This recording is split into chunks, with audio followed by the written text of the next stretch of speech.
Ladies and gentlemen, sacred beasts are back in Yu-Gi-Oh! Hoy me hurries, Captain Jack here. Welcome back to my cafe. For those of you who are new here, my name is Jack, and this is my show where I talk about everything tabletop and cafe-like. So this week, I'm really excited to talk about the Structure Deck Sacred Beasts. Or last week, if you saw, or last Wednesday, I was talking about Structure Deck Sacred Beasts. So, this week I decided to just sort of put something together based off of not just what I had in the deck, but also what I had around. Now, this is obviously kind of, in a sense, a prototype. Like, there's not, you'll see in a few that, like, the extra deck isn't really developed, and it's mainly cards that I had from the past couple of structure decks I opened up. So this is just going to be, like, how to make a very half-decent Sacred Beast deck if you just wanted to spend 40 to 60, depending on what structure decks you use, because you can get a lot of good core cards from just structure decks. So, yeah, without further ado, I think I'll just get right into the deck list. Also, I waited till Saturday night to record this because I ordered some new card sleeves. I was all out, and I was really hoping they come in time. They did not, so unfortunately, you're going to notice that a lot of the cards are unsleeved. I apologize for that. So let's just get into it. So for starters, in this deck, what I am running is one Hamon, Lord of Striking Thunder, one Uriah, the Lord of Searing Flames, and one Ravael, the Lord of Phantasms. I'm running one of each of the core Sacred Beasts just because, well, just that, they're the core Sacred Beasts, and plus you're going to need them for all your summoning. I'd argue that you may want to run two of each. Personally, I only ran one of each just because I really don't feel like I'm going to need more than just that, and I have ways around, in a sense, some of my methods. I've also running one of the Lord of Phantasms, Shimmering Scrapper, I don't know. Stupid easy summon, or it's pretty much Honest Neos for the deck, or it's pretty much Honest Neos if you have Ravael on the field, and plus you can bring it back to your hand really easily. So as a result, it just comes out really helpful.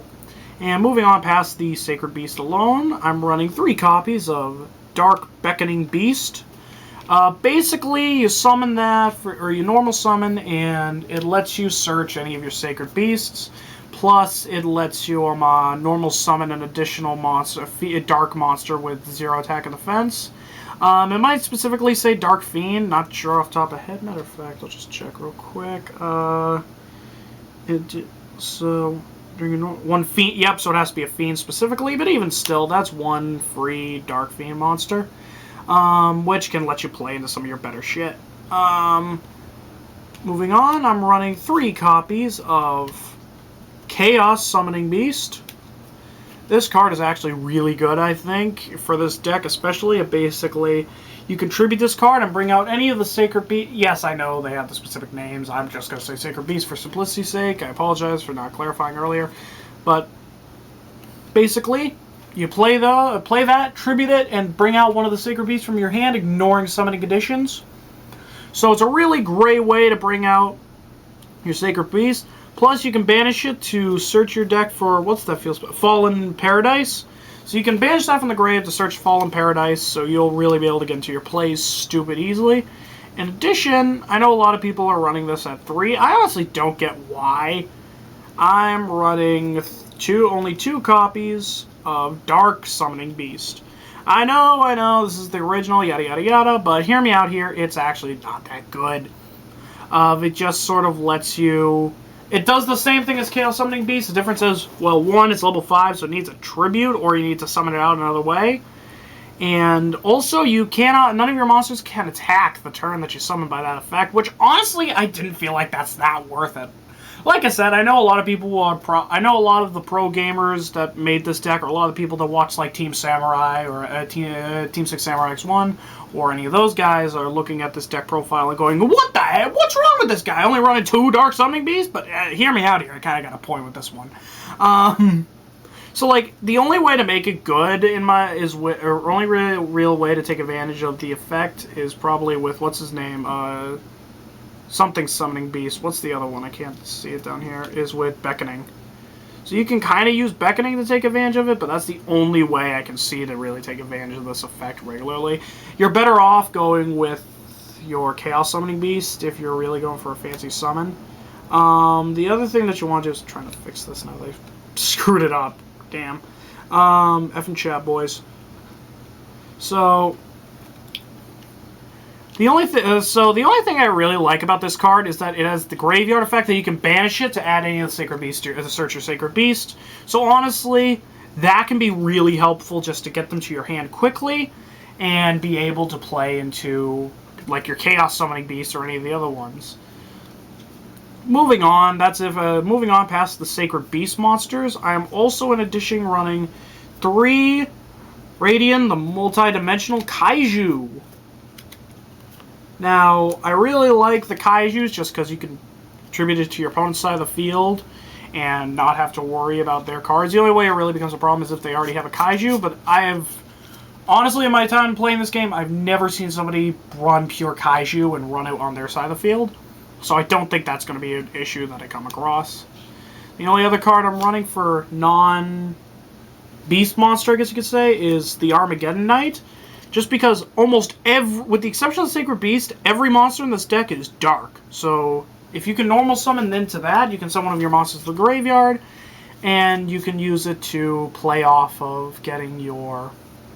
what am I saying?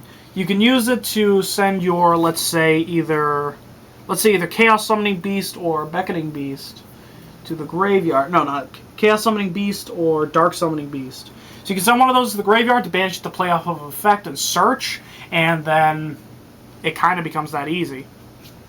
Moving on past that, I have my so getting past all the monster cards that are now a mess because I decided to be stupid with this one. 3 copies for spells of Opening the Spirit Gates, along with the fact that this acts as a search for your Sacred Beast cards. It does something else, actually. What is it? Oh, that's right. So it kind of acts as a Monster Reborn of the deck that you can discard to bring out a Dark Fiend with 0 attack and defense from the grave, which will let you play off of a lot of the effects, especially if you discard something that you can also banish to search something else to get even more out there. Moving on, I'm also running 2 copies of Cerulean Skyfire. I guarantee I butchered that. I believe it's the attack name from the anime. I don't know. I haven't watched GX on a good amount of time. I know they posted the episode with the Sacred Beast on Facebook today. Anyway, so basically this acts as along with helping it make it easier to summon Hamon in its normal right, you can also use that to play as a negation, because what you can do if your opponent activates a spell or trap that targets any of your stuff, you can change them on to defense to negate the card. So it actually comes with a negate, so that's already really awesome.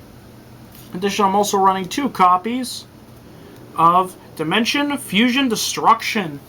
This is going to be your fusion card for the Sacred Beast, but basically if you have a Phantasm monster with one of the fusion materials, you can remove the materials from play from your hand or field to fusion summon the monster. Ooh, actually that gave me a better idea of things you could run on this deck. Oh well, I have time to update this deck list later. Anyway, plus in addition, if you control one of the Sacred Beasts when you activate this, it pretty much becomes super poly that your opponent can't use to do anything in response. Moving on. 2 copies of Fallen Paradise. The reason I'm running 2 is just because you can easily search it. So as a result, I didn't feel like you wanted 3. Plus, considering that it's so easy to search, you don't really want to see it in your opening hand. You want to see it late game. Or as late game as Yu-Gi-Oh! Gets in these days. So basically, what the card does is, 1, it gives your Sacred Beast protection that they can't be targeted. Your Sacred Beast and your Armor Tile cannot be targeted. And it also does is basically it acts as a pot of grief of the deck that I believe it's either once per turn or when you activate. If you control a Sacred Beast, you get to draw 2 cards. Yeah, if you can once per turn draw 2 cards. So yeah, pretty much acts as a pot of greed every turn, which is awesome. So moving past my Sacred Beast support for the spells, I'm running 3 copies of Allure of Darkness. Now I know this deck came with Pot of Desires. I didn't feel like Pot of Desires was good on the account that now there's no risking getting it back. You now have to be careful because you can accidentally banish your Sacred Beast. And although the deck can play without all three of them, you want all three of them. So you don't want to take that risk. So basically it's draw 2 cards and banish a dark monster from your hand, which almost every monster in the deck is a dark monster with the exception of 2 of the Sacred Beasts. So there's very little risk but a high reward in my opinion. Next, I'm running 1 copy of Foolish Burial. Same thing as Armageddon Knight. 1 Monster Reborn. I mainly threw that in so that I can play off of stuff of bringing them out from the graveyard to be able to play off of the effects. 1 copy of 1 for 1. Just so that you can discard one of your cards to bring out one of the level 1 monsters from your deck, so you can bring out your Chaos Summoning Beast and tribute it to play off its effect to summon from the hand.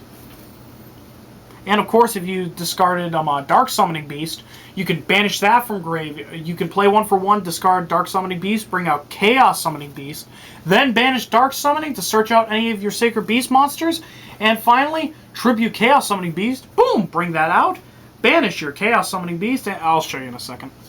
And finally, 1 copy of Terraforming, just to search the field spell. In the chance that you really can't get it for some reason, that will kind of be your saving grace. Or in the chance you get hit with, say, like, the chance that you somehow have it and you get hit with a Twin Twister before you're able to play off, or a Ghost Ogre. So that's it for our spell cards. Let's get into the traps. Yes, we actually play those, surprisingly enough.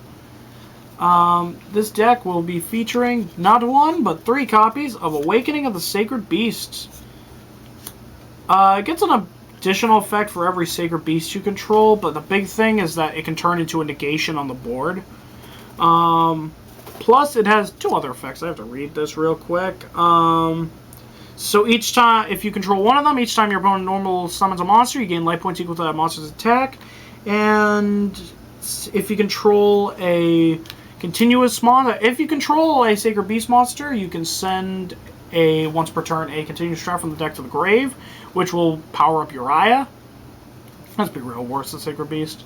So the other 2 effects are like meh. The real notable thing is if you control 2, it's a negation, which you want. Especially if you have Hamon, Cerulean Skyfire, and this card on the board with another Sacred Beast. That's 2 negations on the board right there. Your opponent won't even be able to play. They're going to have to get through 2 negations, which isn't that hard, but still. Time that right. Next, 2 copies of Dark Factory of More Production. Discard a card from your hand, send a monster from your hand or field to the grave to draw a card. Easy enough. 2 copies of Escape from the Dark Dimension.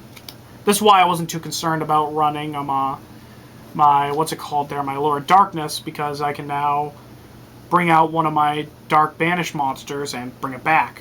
Not going to do much good with Raviel, at least I don't think it does. I don't believe it can be special summoned except by its effect. Must be special summoned from the hand by attributing 3 fiend monsters. Oh, nope, doesn't say cannot be summoned by other ways. So, I suppose, technically, you could bring out Raviel with Escape from the Dark Dimension. But I digress. And finally, the last card running in the main deck is 1 copy of Hyper Blaze. Mainly, it's the same thing as what it does for Cerulean Skyfire, of that you can set it and bring out Uriah by just, say, using set trap cards. It's really not that notable in my opinion. You're able to send what is it? I believe you can send a continuous trap to the graveyard. Oh, excuse me. So what you can do is you can discard a card from your hand to bring out one of the Sacred Beasts, ignoring summoning conditions. So that's actually pretty good, not gonna lie. And finally, for our extra deck, which nothing really that fancy, running 3 copies of Phantasm Emperor Trigeologic. I don't know. Basically, when summoned, you deal damage to your opponent equal to half of the monster they control's attack. And of course, Nobody came for that. Everybody came for this bad boy. Armatile the Chaos Phantom. This monster is sick. On the account that this monster will on the account that it gains 10,000 attack on your turn, and cannot be destroyed by battle. I don't believe it can be destroyed by card effects either. Let me check that. Nope, cannot be destroyed by battle. Fun fact, is actually the highest gain attack of any monster in the game. So I thought that was a really cool little fact. And now I'm just going to show you a little thing that I thought of for like combos that you could, in theory, run for this deck when you're playing it. Also, one more thing. Most of the time, due to the additional effect of the, the fusion card, Dimension Fusion Destruction, I believe it stops it gives your Armatile protection, does it not? Let me check. Nope, it doesn't give it protection. Never mind. So, I was saying that, like, I was kind of going into the combo a little bit, but if you had, let's say, 1-for-1 in your hand, Dark Summoning Beast. I didn't plan to do an example, but, I mean, I suppose shoe fits at this moment. And let's say one more, just because I like doing stuff. Let's go with opening the Spirit Gates as well. Let's give this a little shuffle, just so that... Once again, I apologize for not running sleeves. They haven't come in yet, I swear. Let's get into it. So let's say that for some reason... Oh no, you only have 3 cards in your opening hand for some reason. I'll just draw 2 random cards, I guess. Boom. Boom, okay. Well, that sucks. So first you can use your opening the Spirit Gates to search a Sacred Beast. I'm just going to say, Uriah's right here. I'm going to say Uriah. Then I'm going to use my 1-for-1, ditching Dark Summoning Beast to search out my Chaos Summoning Beast. And banish Dark Summoning Beast to search... I'm going to go with... Come on, right here. Boom. Give that a shuffle, because I would, in this situation, draw 2 cards. Well, in a few seconds, that is. Then all you have to do is sack your Chaos Summoning Beast to bring out... Actually, no, I'm being stupid. To bring out Uriah from hand. And you can... Oh, for some reason Damn it, for some reason I thought that was the other one. Nope, other way around then. I don't know why I thought that was Cerulean. Banish Chaos Summoning Beast to search your field spell. Fallen Paradise.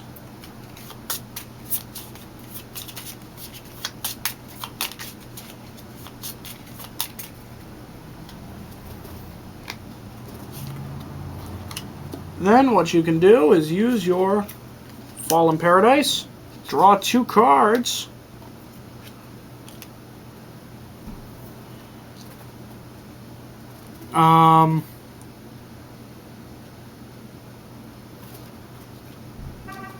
your Lord Darkness, discard, or excuse me, banish, sorry, and draw 2. I actually think you banish afterwards, but it's not a big deal. Now, is this a hard once per turn? I'm not sure. Each effect, yeah, once per turn. So in that case, you can probably chain another Lord Darkness. Well, actually, I think you have to draw 2 first, if I'm not mistaken. Just 2 Kaiju. Okay, in that case, banish Kaiju.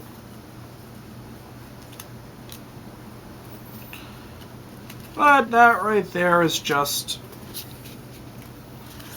that wasn't the best start, just because I was playing it off of actual draws instead of like what the deck's full potential would be. And you still have a normal summon for the turn, so you could in fact play. Oh yeah, I also still have a third Allure of Darkness for the turn, so I guess.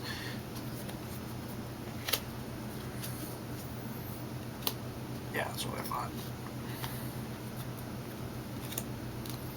Boom. Then normal summon per turn to search your last Sacred Beast, or to search, yeah, whatever you didn't search earlier. And you can use that for your normal summon, but you can also go off into a bunch of link plays now. Or you could even sack all 3 of these, because they're all Fiend monsters, to special summon Ravael. Wait, is that how that works? Special summon, yep. So yes, you can do that. Bring out Ravael, and simply, or you could have special summoned Shimmering Scraper, but instead you can discard that to double its attack power and deliver a devastating blow right there. But like I said, that's all just turn 1 of, like, I know that's not exactly the best example, but that's still an example of what the deck can do on just turn 1 alone. Give you a 4,000 beat stick that you can turn into an 8,000 beat stick with protection. Obviously, a Twin Twister, you're boned, and you could still run other things. Like, for example, you could in fact run the things like the Ash Blossoms and the I can't think of what that trap is now. What's the trap card that plays like a hand trap? Well, I can't think of the name right now. Oh well, I guess I'm blanking on the name for the moment. So yeah, that's just what turn 1 is capable of. So with the way that I set it up now, implying that you have that specific combo. But I digress. I'm interested to see what you guys can do with the deck. So, question of the day. What would you do for this deck? What would you change up? What would you do? What do you think of the Sacred Beasts in general? And more importantly, do you think we're going to see a similar treatment for like the Egyptian gods, the Wicked gods, the Nordic gods, you name it? Love to hear some of those opinions in the comments below. Thank you very much for watching this video. If you like what you're seeing and you want to see more, make sure that subscribe button. If you like this video specifically, love it if you slap that like. And of course, if you think your friends would like this list or this deck, make sure you share it with your friends. Thank you very much for watching, and of course, I'll see you in the next video. Have a good one.